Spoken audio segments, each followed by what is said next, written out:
Good morning everyone, and welcome to this Royal Academy Schools Symposium. It's great to see you all here. I'm here to do something extremely pleasurable, which is to introduce Jesse Ashe. Jesse Ashe has put this day together for us in his capacity as our resident in critical practice. At the Royal Academy Schools, it's our intention to place theory, history and philosophy at the service of the work in the studio. And it's Jesse's role to enable us to do that in a more deep and useful way, and to act as a bridge between those more theoretical practices and what goes on with materials. And it's Jesse who's put today together, so many thanks, Jesse, in advance of the day for that. I'd also like to thank the David Lean Foundation, who support the Royal Academy Schools public programme, of which this is one. So I'll hand over to Jesse now.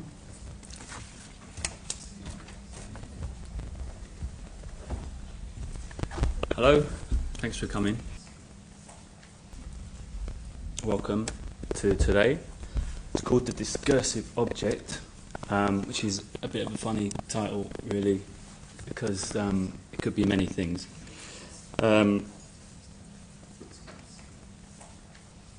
So I suppose I want to start by saying what I want it to be today, because it could be thought of from sociology terms, that's been thought about before, about much more in relation to semiology, signs for groups to construct meaning. But I also really want to think about it today in relation to thinking about artworks and making. And again, go back to this word, or these words, the discursive object, and there are sort of histories or recent histories of thinking which maybe we need to just fly by.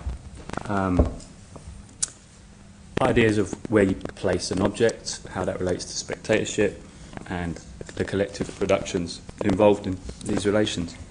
And so, last 10-15 years we've had relational aesthetics, as you know, which place the social exchange or the encounter between people on the stage where artworks beforehand were sitting. And then through Rancière, there was talk of the political agency of the encounter with the work of art, or the object, and the sensible relation to that object. So again, all thoughts of how people are relating to these things and the politics or the collectivities that surround them. And then again, more recently, there's been this speculative realism thing, which is again about, well, it's different, it's about placing objects on the same plateau as thinking itself, or making, I suppose. So the objects and our minds are in parallel rather than hierarchically placed. So that's the sort of thing, they're the sort of things that maybe hover or are on the horizon when you think of a term like this. But luckily for us today, we're not going to be talking about that, and I don't really want to be thinking directly about these sort of philosophical ideologies. As Eliza said, I'm here to make links between these modes of thinking and modes of making. And personally, I'm a maker first. And so I've invited guests today who I think their practices inevitably expand and draw out some of the issues that maybe these philosophies have tried to approach, but would be more helpful, I think, just to see them as they are. So today is more about thinking of a day which is a selection of artist talks that has been very specifically curated. It's unashamedly about making and about methodologies. The way that these individuals make their work or approach production, for me, is fascinating, and how these modes of production relate to collaborative structures or social exchanges, and how then a work is produced or a project is presented for me is really fascinating. I've also very much thought about today in relation to the students I work with. So it's not a top-down, this is how things are. It's very much a forum. So we chose the word forum rather than conference or symposium to take away the formalities and the, Today's trying to be about really just opening up 4 practices. And that's all it intends to do. In so doing that, what I think and I hope might happen, some of the things I was interested in thinking about these 4 characters, is sort of about what I was thinking about as sort of volumes of production. And what I sort of mean by this is the different processes in which we make work are sometimes quite loud and sometimes quite quiet.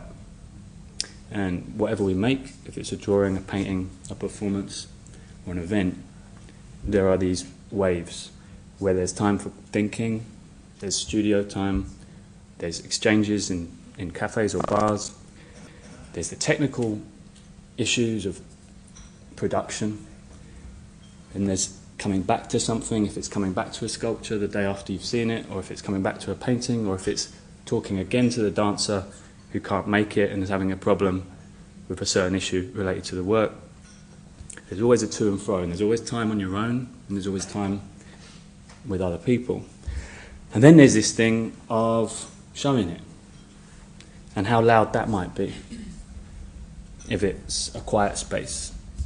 I think of when I saw Francesca's work in Basel a couple of years ago. It's one object sitting in a room, and it's quiet. It's a sanctuary. But the histories and the stories behind the work are really loud. Multiple voices, multiple histories, contrasting political situations and events. And it's funny that he's very intimately getting sort of romantically described this whole thing, because that's also quite an intimate moment. It's whispering. Sorry, just very funny. Translator whispering in Francesca's ear. It'd be nice if we could all have that. I maybe I'll move on to come to introducing the people that I've invited, and it really, quite honestly, not just formalities, but it is quite a privilege to be able to come up with what I sort of think much more as a sort of curated exhibition of artists, really, that are going to present work rather than a symposium or anything. It's really lovely to be able to think about possible correlations between practices and production and processes, and not with any specific direct outcome in mind, but allowing these practices to sort of bubble together, and I think they'll do the job for us and allow you to do the sums rather than me or them. So the structure of today is quite simple. Hopefully you got a little thing, but we're going to have little half-hour presentations. It's going to take the form of an artist sort of talk. I might ask a couple of questions at the end of each one, and at the end of the morning and the afternoon we'll have a slightly larger discussion between ourselves, and hopefully if you've got any questions it'd be nice to open that up. So, introducing is funny because I've got the bios here, so maybe it gets a bit boring if I read the whole thing. So I'll just take a little selections. But Beatrice Gibson is here with us today, which is fantastic, an artist and filmmaker based in London, and I will read this out because it's quite precise. And she investigates the utterances that form people and place. Gibson's practice explores voice, speech, collective production, and the problems of their representation. Beatrice has been involved in a mammoth 2-year project or more, I don't know, called The Tiger's Mind, which she'll explain herself, a sort of crescendo of collaboration and voices, which has been very rich and fantastic, and also problematic, I think, as well. That will be opening soon at the showrooms in November, I think. So I'm very excited to see what Beatrice has been doing. Francesca, as I say, first came across Francesca's work a couple of years ago. It's from Italy. He works with a gallery in Rome called Monitor. And he uses recent political and social events that are often hidden in Italian history as material to create his sculptural work. So the work that you come across has got a multiple narratives that produce each of the works. And there's also, I think, Francesca's been working with performance as well recently, which is interesting. So I'm very pleased that Francesca could come from Italy for these couple of days. Sally OReilly, a lot of you from, well, Sally teaches across London, so I'm sure a lot of you will know her work, especially at the RA. She's a writer, contributing regularly to many art and culture publications, all of them, and has written many essays and short fiction for international museums and galleries. Recently published A Body in Contemporary Art, published by Thames and Hudson. Co-editor of the thematic broadsheet Implicosphere.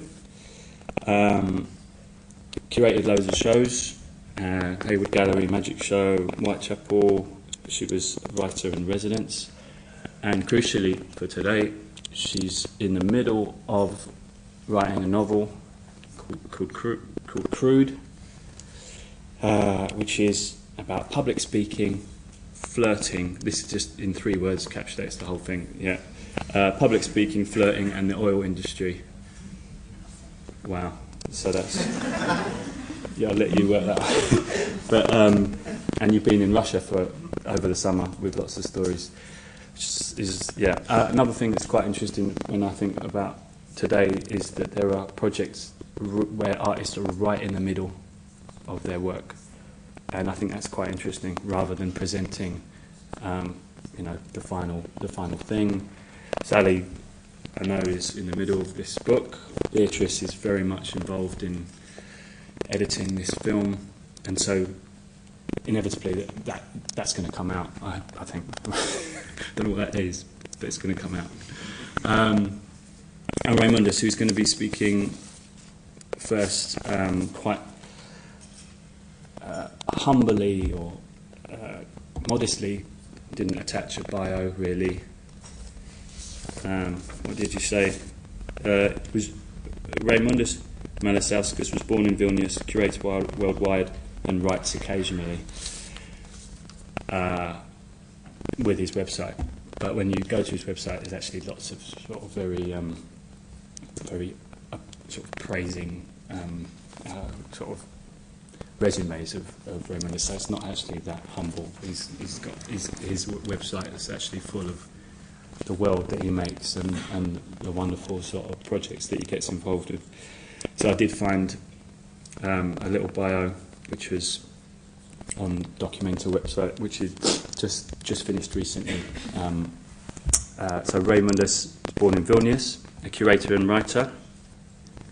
In fact, in the Documental website, you're an agent, a curator, a writer, and an artist. There's a seed activist as well in the Documental, sort of what people are. So there's sort of quite a range of what people are, but maybe you can tell us what you are a bit in a minute. But so from 1995 to 2006, he worked at the Contemporary Arts Centre in Vilnius, where he produced the first 2 seasons of the weekly television show CAC TV, an experimental merger of commercial television and contemporary art that ran under the slogan, "Every programme is a pilot, every programme is the final episode." He curated Black Market Worlds, Baltic Triennial, and CAC Vilnius in 2005. As I say, he's just presented his hypnotic show, which maybe he will talk about, maybe not, at Documental, just gone, and has been selected to represent Lithuania at the Venice Biennial coming up. Yeah, you probably won't want to talk about that, but I'm interested in asking you, and then you can tell me not to ask it. But Raymundus works in, I don't know, a sort of another world. And when a mutual friend of ours, Jonas, we were talking about Raymundus, and he was saying the thing about Raymundus is he has 1,000 ideas, often sort of texted late at night from Sao Paulo or something in the back of a taxi. And the thing about Raymundus is you just need to edit them down, and then you get this real clarity and beautiful works. The works that you might be talking about today is his hologram projects, which we talked about a year ago, and they're quite amazing. They're events, you could say. So I'd like to welcome Raymundus to talk. Thanks very much.